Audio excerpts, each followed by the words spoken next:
உணவுல இருந்து குடிக்கக்கூடிய தண்ணியில இருந்து சுவாசிக்கிற காத்துல இருந்து இன்னைக்கு எல்லாமே வந்து கலப்படம் ஆயிடுச்சு. எல்லாமே மாசு கலந்த பொருட்களாகவே இன்னைக்கு இருக்கு. அதனால தான் இன்னைக்கு வந்து பாருங்களா, ஒரு காலத்துல நம்முடைய மூதாதையர் எப்படி இருந்தாங்களோ அந்த லெவலுக்கு நம்மளால இன்னைக்கு வாழ முடியல. காரணம் என்ன? மெடிசின். இன்னைக்கு வந்து ஒரு ஒரு ஹாஸ்பிட்டல் போனீங்க அப்படின்னா உங்க வாழ்நாள் முழுவதும் நீங்க வந்து எவ்வளவு சம்பாதிச்சீங்களோ அந்த சம்பாத்தியெல்லாம் கொடுத்துட்டு வர கண்டிஷன் தான் இன்னைக்கு வந்து ஹாஸ்பிட்டல். அதாவது ஆஸ்பத்திரி நான் குறை சொல்லல. ஒரு சின்ன ஒரு நெஞ்சு வலிக்கு நீங்கள் உள்ளே போனாலே செக்கப் எல்லாம் முடிஞ்சு வெளியே வந்தீங்கன்னா 3 லட்ச ரூபா 4 லட்ச ரூபா செலவாயிடும். ஒரு ஆன்ஜியோ ஆப்ரேஷன் போனீங்கன்னா ஒரு 3-4 லட்ச ரூபா இல்லாமல் உங்களால் வெளியே வர முடியாது. அந்த நிலைமையில் இன்னைக்கு மருத்துவ உலகம் இருக்குது. அது இல்லாமல் இந்த மருத்துவ உலகம் வந்து என்ன பண்ணிட்டு இருக்காங்க அப்படின்னு பார்த்தீங்கன்னா, இந்த மருந்துக்கு நம்மளை அடிமையாக்கிட்டாங்க. இப்போ ஒரு டயபெட்டிக் அப்படின்னா நீங்கள் வாழ்நாள் முழுவதும் அந்த டயபெட்டிக் அந்த இதுக்கு வந்து நீங்கள் ஒரு கஸ்டமர் ஆகிட்டீங்கன்னு அர்த்தம். ஒரு டேப்லெட்டுக்கு நீங்கள் கஸ்டமர் ஆகிட்டீங்க. அப்போது இந்த நம்ம நாடு ஃபுல்லாக எத்தனை டயபெட்டிக் இருக்காங்களோ இவங்களை நம்பி ஒரு மிகப்பெரிய மெடிசின் வியாபாரம் நடந்து கொண்டிருக்கிறது. இந்தியாவில் மட்டும் இல்லை, உலகம் ஃபுல்லாக நடந்துருக்கு. பட் இவங்களை நம்ம யாருமே வந்து தப்பு சொல்ல முடியாது. நம்மளை தான் நம்ம தப்பு சொல்லணும். என்ன பண்ணோம்? இதிலிருந்து விடுபடுறதுக்கான வழி என்ன? நம்ம ஆரோக்கியத்தை மீண்டெடுப்பதற்கு வழி என்ன? இதைத்தான் நம்ம தேடி போடுமே தவிர நம்ம யாரையுமே குறை சொல்ற நம்ம ஒரு கண்டிஷன்ல இல்லை. யாரை குறை சொன்னாலும் யாரையும் நம்மளால திருத்த முடியாது. அப்ப நம்மை நாமே சரியா பண்ணணும்னா அதுக்கு கிடைச்ச ஒரு அற்புதமான வரப்பிரசாதம் தான் நம்முடைய ஆர்சிஎம் பிசினஸ். கேட்கலாமா? எதுக்காக நான் இதை சொல்றேன் அப்படின்னா, சும்மா ஏதோ இப்போ உதாரணத்துக்கு விவசாய மக்களை தெரியும் உங்களுக்கு. விவசாய மக்கள் வந்து பார்த்தீங்கன்னா இந்த பூச்சி மருந்துலாம் அடிக்கும் போது புதுசாக ஒரு கம்பெனி வருவாங்க. நாங்கள் வந்து இயற்கையான உரம் தரோம், நாங்கள் இயற்கையான பூச்சி மருந்து தரோம்னு சொல்லிட்டு விவசாயம் நம்ப வச்சுட்டு ஒரு மருந்து அடிப்பாங்க. அது வேலையே செய்யாது. அதே கம்பெனி அந்த கம்பெனி ஒரே வருஷத்துக்கு கழிச்சிட்டு வேற நேமில் மறுபடியும் வருவாங்க. நாங்கள் புது கம்பெனி, நாங்கள் மறுபடியும் மருந்து கொடுக்குறோம், மறுபடியும் பூச்சி மருந்து கொடுக்குறோம். இப்படியே விவசாய மக்கள் உண்மையிலேயே நல்லது தான் தரான்னு சொல்லி அவங்க மைண்டில் என்ன செட் ஆயிடுச்சு, அவன் உண்மையே நல்லதே சொல்ல வந்தாலும் நம்மளை ஏமாத்துறான நிலைமைக்கு இன்னைக்கு மக்களுடைய மைண்ட் என்ன ஆயிடுச்சு அப்படின்னா, இவன் உண்மையை தான் சொல்றாங்களா அப்படிங்கிற நிலைமைக்கு இன்னைக்கு போயிட்டு இருக்கு. பட் அதையெல்லாம் நாங்கள் தாண்டி இதுக்குள்ள இப்போ இருக்கிறோம் அப்படின்னா, இதை வந்து ஒரு மிகப்பெரிய மகான் 25 வருடமாக, 1 வருடம் 2 வருடம் கிடையாது, கடந்த 25 வருடமாக உண்மையை மட்டுமே சொல்லி உண்மையான பொருட்களை மட்டுமே விற்று குவாலிட்டியை தவிர வேற எந்த ஒரு விஷயத்தையும் நான் காம்ப்ரமைஸ் பண்ண மாட்டேன் அப்படின்னு ஒரு நிறுவனத்தினுடைய, அதாவது இந்த கம்பெனியுடைய மதிப்பே, சொத்து மதிப்பே கிட்டத்தட்ட 1 லட்சம் கோடி. அப்போ அவருடைய வியாபார மதிப்பு, அவர் தனியாக ஒரு பிஸ்னஸ் பண்ணுறாரு. இன்னைக்கு ஷூட்டிங் இதெல்லாம் நம்ம போகக்கூடிய ரேமண்ட்ஸ் இந்த மாதிரி பல பிராண்ட் எல்லாமே அவர் தனியாக பண்ணி இந்தியா ஃபுல்லாக சப்ளை பண்ணுறாரு. அதில் தனி வருமானம் வருது. ஆனால் ஆர்சிஎம் உடைய சொத்து மதிப்பு மட்டுமே 1 லட்சம் கோடி. அப்படிப்பட்ட ஒரு மிகப்பெரிய ஒரு மனிதர் என்ன சொல்றாரு அப்படின்னா, நான் வந்து வெறும் ஜீரோன்றார், என்னுடைய பொருட்கள் தான் ஹீரோ அப்படின்றார். அப்போ தன்னை தாழ்த்தி தன்னுடைய பொருளை எந்த அளவுக்கு உயர்த்துறார் அப்படின்னா அந்த மனிதனுடைய அந்த குணம்ங்கிறது எப்படி இருக்குங்கிறத நம்ம பொறுத்து கொள்ள வேண்டும். அப்ப அந்த பொருள் அவர் சொல்ற மாதிரியே வேலை செய்யுது. அப்ப இந்த பொருட்களை, ஆர்சிஎம் பொருட்களை வந்து நம்ம வந்து இங்க கொண்டு வந்திருக்கோம் அப்படின்னா இதை ஏதோ புத்தம் புதுசா வியாபாரத்துக்காக அப்படிங்கிறது தான் நம்முடைய மனதில் இருக்கும். இதுல வியாபாரம் இருக்கு, இல்லைன்னு சொல்லல. ஆனா வியாபாரத்தை தாண்டி இது இந்தியாவில் இருக்கிற ஒவ்வொரு குடிமகனுக்கும் இந்த பொருட்களை கொண்டு போய் சேர்க்கணும்ன்ற அவருடைய கனவை வந்து லட்சியமா எடுத்துதான் நம்ம ஒவ்வொரு இடத்துலயும் நம்ம இங்க பண்ணிட்டு இருக்கோம். இன்னைக்கு சென்னை சரௌண்டிங்ல நிறைய இடங்கள்ல இன்னைக்கு அம்பத்தூர்ல பண்றோம், கோயம்பேடுல பண்றோம், கிண்டியில பண்றோம், இன்னைக்கு இங்க திருமூலவேல பண்ணிட்டு இருக்கோம். இது இன்னைக்கு நாளைக்கு ஒவ்வொரு ஸ்டாப்பா போவோம். அண்ணனூர் போவோம், அதுக்கப்புறம் பாத்தீங்கன்னா ஆவடி போவோம், அதுக்கப்புறம் பாத்தீங்கன்னா உங்களுக்கு பட்டாபுரம், வேப்பம்பட்டு இது போயிட்டு இருக்கோம். அப்போ அந்தந்த ஏரியாவில் இருக்கிற மக்களுக்கு ஆரோக்கியத்தை கொடுக்கக்கூடிய ஒரு அற்புதமான ஒரு விஷயம் தான் இங்கே ஆர்சிஎம். அப்போ அந்த ஆர்சிஎம்ல வந்து பார்த்தீங்கன்னா இந்த நியூட்ரிசார்ஜ் ரேஞ்ச் ஆஃப் ப்ராடக்ட்ஸ் வந்து ரொம்ப அற்புதமான ஒரு பொருள். ஏன்னா நீங்கள் எல்லாரும் வந்து ரொம்ப நேரம் ஆயிருக்கும், அதனால நான் ரொம்ப நேரம் விளக்குறேன். நீங்கள் அடுத்தடுத்த சேனல் இதை வச்சு நம்ம டீட்டெயிலாக வைக்கலாம். ஸோ நம்ம நாட்டில் 50% கிட்டத்தட்ட 60% சொல்கிறாங்க. நம்ம நாட்டோடைய மக்கள் தொகையை எவ்வளோ தெரியுமா? 140 கோடி. இந்த 140 கோடியில பாதிக்கு பாதி யாரு? லேடிஸ், பெண்கள். அப்படின்னா எத்தனை பேரு? 70 கோடி. ஒரு 70 கோடி. இந்த 70 கோடியில ஒரு 14 வயசுல இருந்து 50 வயசுல இருக்கக்கூடிய பெண்மணிகள் அப்படின்னு பாத்தீங்கன்னா ஒரு 40ல இருந்து 50 கோடி இருப்பாங்க. சரிங்களா? அப்ப இந்த 50 கோடியில 60% வந்து ரத்த சோகைன்னு சொல்லக்கூடிய ஹீமோகுளோபின், அதாவது அனீமிக் அப்படின்னு நான் சொல்லல, உலக சுகாதார நிறுவனம் சொல்லுது. நான் சொல்லல, யார் சொல்றா? உலக சுகாதார நிறுவனம் சொல்லுது. இந்தியாவில் இருக்கக்கூடிய 60% பெண்மணிகள் இன்னைக்கு ரத்த சோகையோட அனீமிக் குறைபாடோட இருக்கிறாங்க.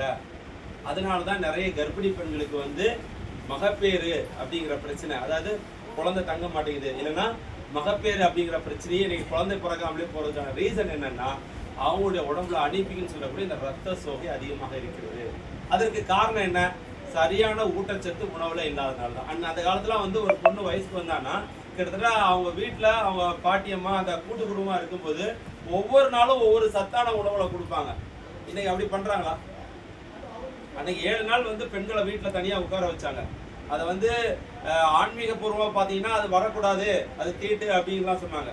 பட் அறிவியல் பூர்வமா பார்த்தா அது ஒரு உண்மையான நல்ல ஒரு விஷயம். ஏன் அப்படின்னா அந்த காலகட்டங்களில் பெண்கள் உடலில் நடக்க அந்த உடம்புல இருக்கக்கூடிய அந்த ஹார்மோனல் இது மாறுறதுனால அவங்க வெளியே எங்கேயுமே போகக்கூடாது, ரெஸ்ட் எடுத்தா அவங்க உடல் வந்து ஆரோக்கியமா இருக்கும். இதை கருத்துல வச்சுதான் அன்னைக்கு உட்கார வச்சாங்க. இன்னைக்கு எத்தனை பெண்மணிகள் வந்து வீட்டில் தங்குறாங்க, ரெஸ்ட் எடுக்கிறாங்க? அப்ப இன்னைக்கு நம்ம சோசியல் நிலைமை வந்து மாறி விட்டது, சமூகம் வந்து மாறிட்டு. அப்ப இதுக்கு ஏத்த மாதிரி என்ன பண்ணணும் அப்படின்னா அந்த குறைபாடை சரி பண்றதுக்காக நம்முடைய நிறுவனம் கண்டுபிடிச்ச ஒரு அற்புதமான பொருள் தான் இந்த நியூட்ரிசார்ஜ் உமன். இது நியூட்ரிசார்ஜ் உமன். உங்க வீட்டுல இருக்கக்கூடிய எந்த ஒரு பெண், உங்க பேத்தியா இருக்கலாம், இல்ல அது உங்க மகளா இருக்கலாம், எல்லாருக்கும் இந்த குறைபாடு இருக்குது. நீங்க போய் சாதாரண சும்மாவே செக் பண்ணலாம். அதுக்கு ஆர்சிஎம்ல நிறைய டூல்ஸ் இருக்கு. உங்க வீட்டுல இருக்கக்கூடிய ஒரு பெண்மணிக்கு ரத்த சோகை அப்படிங்கிற பிரச்சனை இருக்குங்கிறத எளிதாக கண்டுபிடிக்க டூல்ஸ் நம்மகிட்ட இருக்குது. அதன் மூலமாகவே இந்த ஒரு நியூட்ரிசார்ஜ் உமனை தொடர்ந்து 3 மாதங்கள் நீங்க கொடுத்துட்டு வந்தீங்கன்னா ஆட்டோமேட்டிக்கா அந்த பெண்மணிக்கு இருக்கக்கூடிய ரத்த சோகை பிரச்சனை சரியாயிடும். பாராட்டலாமா கம்பெனியை? எவ்வளவு பெரிய விஷயம் சார். நம்ம நாட்டுல பாதுகாக்கப்பட வேண்டியது யாரு சார்? பெண்கள் தான் பாதுகாக்கப்படணும். ஒரு நாட்டுல ஒரு பெண்கள் எந்த அளவுக்கு ஆரோக்கியமா இருக்கிறாங்களோ அதை பொறுத்து அந்த நாட்டோட எதிர்காலம் இருக்குது. உண்மையா பொய்யா? அப்ப அந்த பெண்மணிகள் ஆரோக்கியமா இல்லாம போக போக அது யாருக்கு பலவீனம்னா நம்முடைய தலைமுறைக்கான பலவீனம். நம்முடைய எதிர்கால தலைமுறை பலவீனமாயிட்டு இருக்காங்க. அதை பாதுகாக்க வேண்டிய கடமை ஒவ்வொரு இந்திய குடிமகனுக்கு நமக்கு இருக்குது. அதைத்தான் ஆர்சிஎம் பண்ணுது. அப்ப அந்த ஆர்சிஎம் எல்லோரையும் அழைக்குது.